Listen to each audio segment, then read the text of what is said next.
Jesus sê, dit is my Vader wat vir julle die ware brood uit die hemel gee.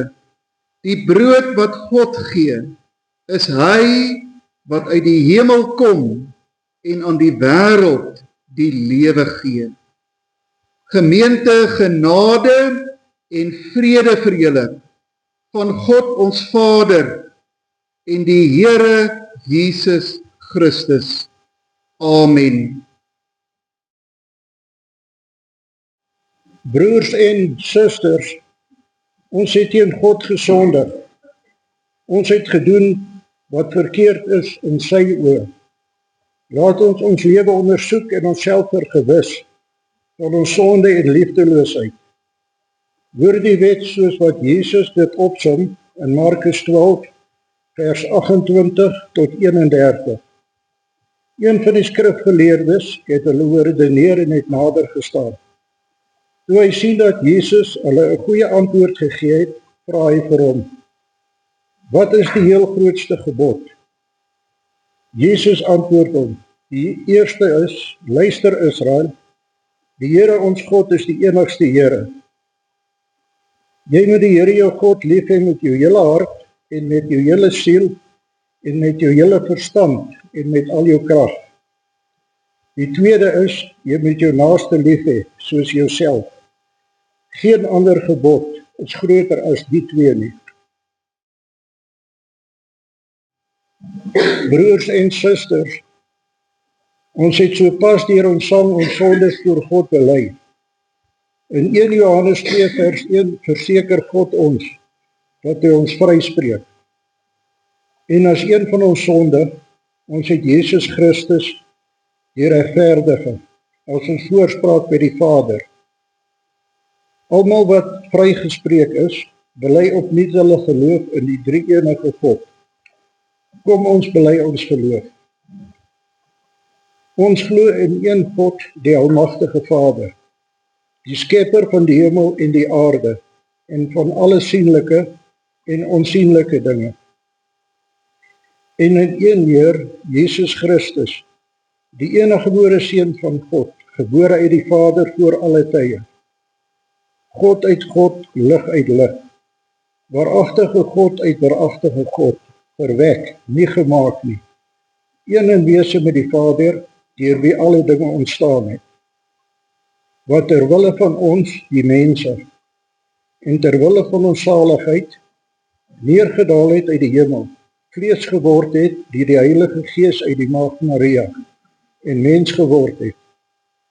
Wat self vir ons gekruisig is onder Pontius Pilatus, gelei het en begrawe is, en op die derde dag weer opgestaan het volgens die skrifte, wat opgevaar het na die hemel, en wat sit aan die regterhand van God die Vader, wat weer sal kom met heerlikheid om te oordeel, die wat nog lewe, en die wat reeds gesterf het, wie se koningsheerskappy geen einde sal hê nie. En in die Heilige Gees, die Heer en lewendmaker, wat van die Vader en die Seun uitgaan, wat saam met die Vader en die Seun aanbid en verheerlik moet word, wat gespreek het deur die heilige profete. Ons glo een heilige, algemene kerk, gegrond op die leer van die apostels. Ons bely een doop tot vergifnis van sondes. Ons verwag die opstanding van die ontslapenis en die lewe van die toekomstige eeuw. Amen. Voor die skriflesing bid ons eers saam, u kan net so bly sit. Ons wonderlike hemelse Vader, baie dankie Here dat ons hierdie erediens vanoggend hou in u naam, u heiligheid en u teenwoordigheid hier by ons as sondaar mense, maar verloste sondaars in Christus. Here, ons leef in 'n vreeslike wêreld, in vreeslike tye, en daarom is dit vir ons so goed om vanoggend hier aan u voete te wees, hier waar ons luister na u woord, en waar ons ook deur die sigbare tekens van brood en wyn verseker word van u liefde. Here, alles wat hier gebeur, seën dit, laat dit tot ons opbou wees in die geloof en ons ook U naam daardeur sal eer. Ons vra dit in Jesus Christus se naam. Amen. Goed, kom ons lees dan vir die laaste keer, soos die afgelope klompie weke, dan die teks van die Onse Vader gebed, soos wat die apostel Matteus in hoofstuk 6 vanaf vers 9 tot 13 dit vir ons opteken. So moet julle bid. Ons Vader wat in die hemel is, laat U naam geheilig word. Laat U koninkryk kom. Laat U wil ook op die aarde geskied, net soos in die hemel. Gee ons vandag ons daaglikse brood en vergeef ons oortredings, soos ons ook die vergewe wat teen ons oortree. En laat ons nie in versoeking kom nie, maar verlos ons van die bose. Ons lees tot sover, gelukkig is elkeen wat die woord van die Here ook in sy of haar hart bewaar. Die tekswoorde vir ons prediking is dan die laaste bede van vers 13, verlos ons van die bose. Liewe broers en susters in die Here, ons sou sekerlik, indien ons die Onse Vader gebed moes skryf, nie hierdie bede om die verlossing van die bose aan die einde van die gebed wou plaas nie. Oënskynlik lyk dit op die bose en hiermee word niemand minder as die duiwel bedoel, tog weer die laaste woord inkry, asof hy tog weer op die agenda insluit. Na die heerlike dinge wat ons kon bid oor die Vader se naam, oor sy ryk, oor sy wil, oor sy voorsiening in brood en vergifnis, sy bewaring en versoeking, sou ons tog eerder nou uitgelei wou word na groen weivelde van rus en na waters waar daar vrede is. Nou beland ons skynbaar weer op die slagveld waar die bose opereer. Nou kry hierdie onstuimige gebed, hierdie roepe uit die dieptes, kry oënskynlike wanklank. Geliefdes, maar met hierdie gebed erken ons aan die een kant die werklikheid van die bose se werksaamhede in die wêreld. Ons kry sy blaatante manoeuvres in die oog, sy grove verminking van mense. En tog sê ons dit alles as kantaantekeninge by die hoofsaak waarom dit hier gaan. Want hierdie gebed is alles behalwe 'n saluut aan die Satan.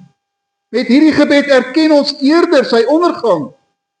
Erken ons dat sy verskriklike leeugebrul in sy soeke om iemand te verslind, soos die apostel Petrus skryf, eintlik maar 'n doodsgeroggel is, omdat hy weet dat sy tyd uitloop. Ook hierdie gebed, ook hierdie bede, het Christus eintlik al reeds geantwoord aan die kruis, toe hy gesê het, dit is volbring.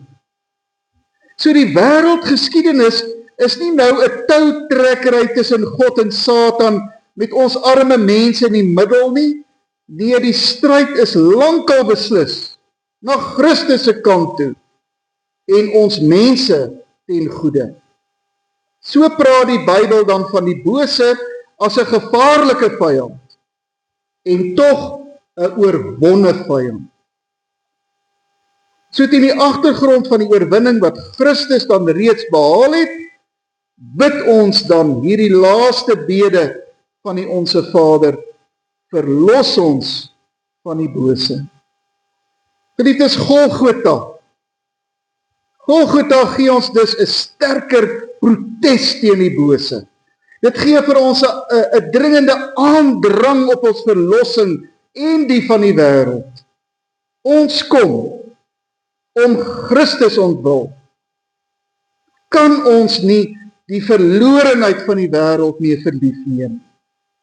Hierdie gebed is die van 'n elendeling, maar in Christus 'n verloste elendeling, wat nou namens 'n elendige wêreld kan bid.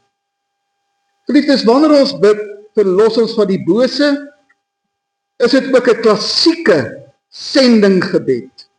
Want ons kyk daarmee vooruit na die uithoeke van die aarde, en ons vra dat die groot verlossing wat in Christus gekom het, die groot verlorenheid van 'n totale mensdom sal ophef. Omdat ons gered is uit die ellende, sien ons die ellende van die wêreld soveel duideliker, maar sien ons ook die verlossing en die verlosser soveel duideliker. Gemeente, die vraag is of ons nog die dringendheid van hierdie bede en hierdie gebed besef. Want dit is inderdaad 'n roepe, 'n kreet uit die dieptes. Dit slaan ons gemaklike gebedslewe en ons gemaklike Christendom om. Want dit is eintlik soos 'n roepe van 'n drenkeling wat die reddingsboei gevind het en wat vra dat ander dit ook mag vind. Geliefdes, die laaste bede van die Onse Vader is ook 'n wederkomsgebed om die finale verlossing van hierdie verlore wêreld. Dis aan die een kant die gebed dat die verlossing wat nou reeds deurgebreek het, ook die uithoeke van die aarde mag bereik. Maar aan die ander kant dat die verlossing wat daar in Christus is, ook tot sy volle heerlikheid en sy volle waarde en krag in ons lewens sal deurbreek. So hierdie is 'n gebed vir ons hede, maar ook vir die toekoms, dat die finale verlossing van die wêreld sal aanbreek. Ek wil 'n beeld gebruik om dit eintlik mee te verduidelik. Want met hierdie bede kom die kerk eintlik in die pylvak van die hoop. In die laaste gedeelte tot ons Here ontmoet. Nou met atlete in 'n pylvak gebeur daar baie dinge. Omdat hulle naby aan die einde is, raak hulle verskriklik moeg. Die pylvak en die einde wat aan die kom is, onderstreep eintlik hulle moegheid. Maar die pylvak dui ook op die gevolglike rus wat gaan aanbreek en onderstreep dit ook. Maar alles word in die pylvak dringend. Die moegheid in die ledemate en ook die uitsien na die rus. Dit is die volk van God, die gelowiges, was nog altyd gewikkel in 'n wedloop na die einde toe. Met die koms van Christus is ons nou in die pylvak. Is ons naby die einde. En die bose besef dat sy tyd uitloop. Dat die einde naby is. En daarom span hy alles in om 1 Mei van die eindpunt weg te weer. Hy maak ons moeg.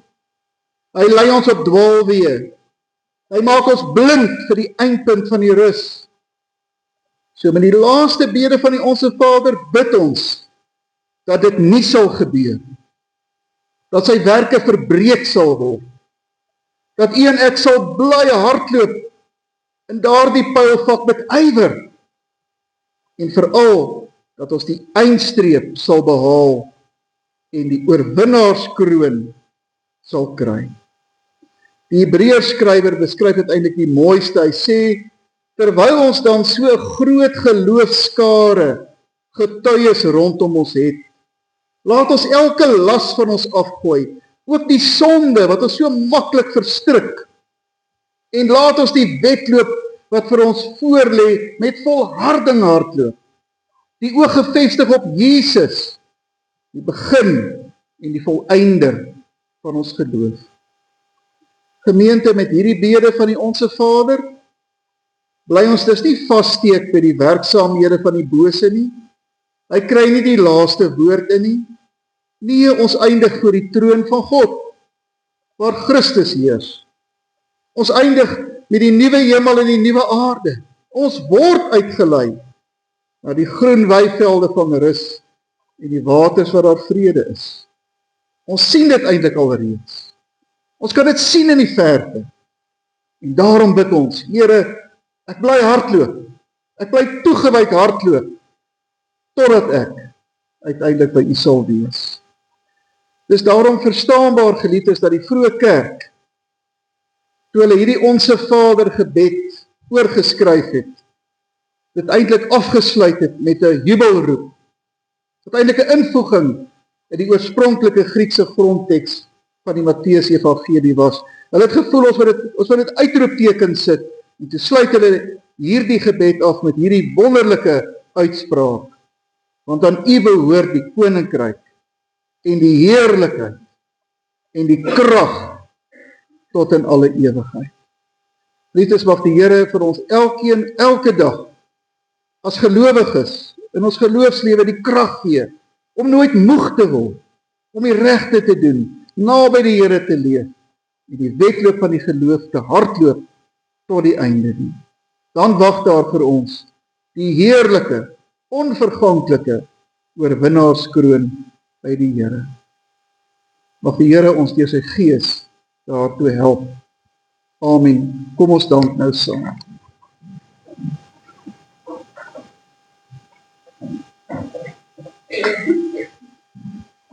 Wonderlike Hemelse Vader, Here, ons weet daar is soveel boosheid in die wêreld, maar ook maar baie keer in ons eie lewe, in ons eie hart. Here, laat niks ons wegweer van die heerlike ewigheid wat U vir ons elkeen as gelowiges in bewaring hou nie. Here, ons bly hardloop met volharding soos atlete, want ons is in die pylvak en ons oog is net gerig op Christus, ons Here. Help ons elke dag daartoe om al die sonde en die verkeerdhede in ons lewe agter te laat en U van harte en met oorgawe te dien. Dankie Here dat U ook dit met ons deel vanoggend deur die woord en dat ons nou kan uitsien ook saam met U aan tafel te wees en die heerlikheid van U genade van ons ook te proe en te smaak. Hoor ons gebed, ons vra dit in Jesus Christus se naam. Amen. Jesus sê, dit verseker ek julle, wie in my glo, het die ewige lewe. Ek is die brood wat lewe gee vir almal wat in my glo. Amen.